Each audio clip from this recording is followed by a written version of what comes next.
You know that feeling when you walk into a room and immediately start reading it. Noticing who's tense, who's pretending, who might explode, who needs to be handled carefully. You don't think about it. Your body just knows. And while everyone else seems relaxed or unaware, you're already adjusting yourself. Your tone. Your words.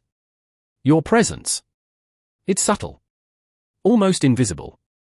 But it's always there. Most people would call that maturity. Or say you're wise for your age.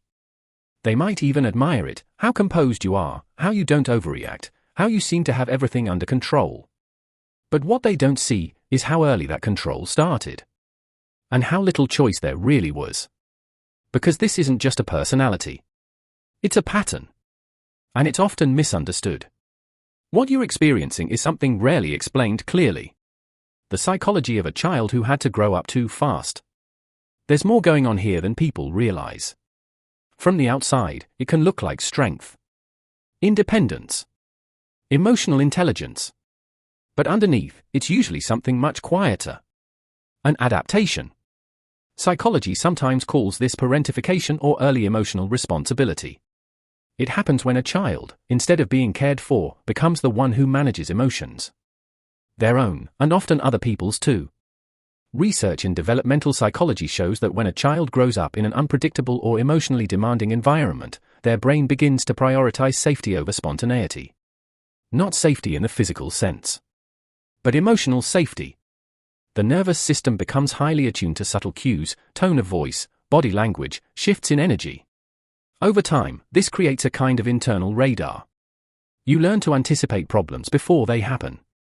To prevent conflict before it starts. To stay one step ahead of discomfort.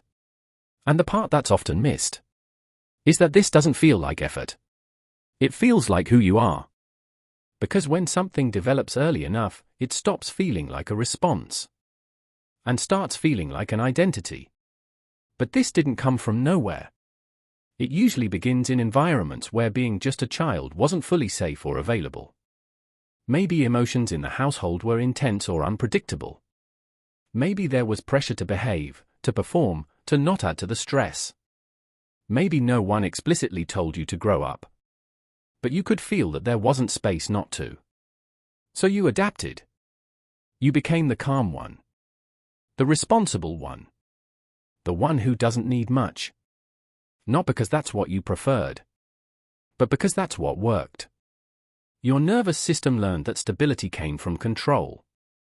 That connection came from being useful. That safety came from not being a problem.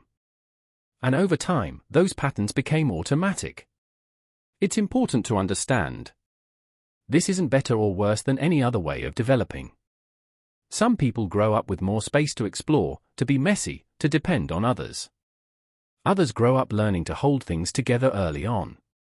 Neither is right. Neither is wrong. They're just different ways the mind and body learn to survive and relate to the world. But there is a quiet trade-off that often goes unnoticed. When you grow up too fast, you gain awareness early. But you sometimes lose access to something just as important. The experience of being held without needing to earn it. You become very good at managing life. But not always at receiving it. You can sit with other people's emotions, understand them deeply. But feel strangely distant from your own. You know how to take care of things. But not always how to let go. And here's the paradox. The same ability that made you strong. Your awareness, your sensitivity, your control. Can also make rest feel unfamiliar. Because when your system has been wired to stay alert. Calm doesn't always feel safe. Stillness can feel like something is missing. So you keep going. Keep thinking. Keep adjusting. Even when there's nothing left to fix. But none of this means something is wrong with you. It means something made sense for a long time. Your mind didn't choose this randomly. It responded intelligently to the environment it was in. It found a way to create stability where there wasn't much. And that deserves to be understood, not judged. There's also something else here, something people don't talk about enough. Growing up too fast often creates a kind of depth.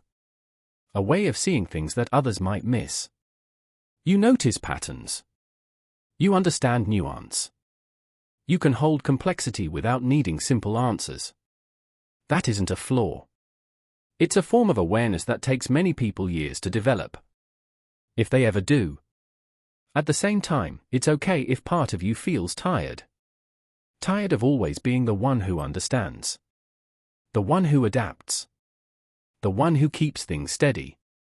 Because that part of you never really got a turn to just exist without responsibility. And recognizing that doesn't make you weak. It makes you honest. There's a difference between being broken and being shaped by something that required more from you than most people realize. What you're carrying isn't a defect. It's a history. A set of patterns that once protected you. And may still be protecting you in ways you haven't fully seen yet. And slowly, over time, it's possible to expand beyond those patterns. Not by rejecting them, but by understanding them. Letting them soften, instead of forcing them to disappear. Because the goal isn't to become someone completely different. It's to give yourself access to parts of life that may have been delayed. Moments where you don't have to anticipate everything. Where you don't have to hold everything together. Where you can exist without managing the room. And if something in this felt familiar, there's a good chance this pattern shows up in more places than you've noticed. Not just in how you think, but in how you relate, how you rest, how you connect. And there's more to uncover there.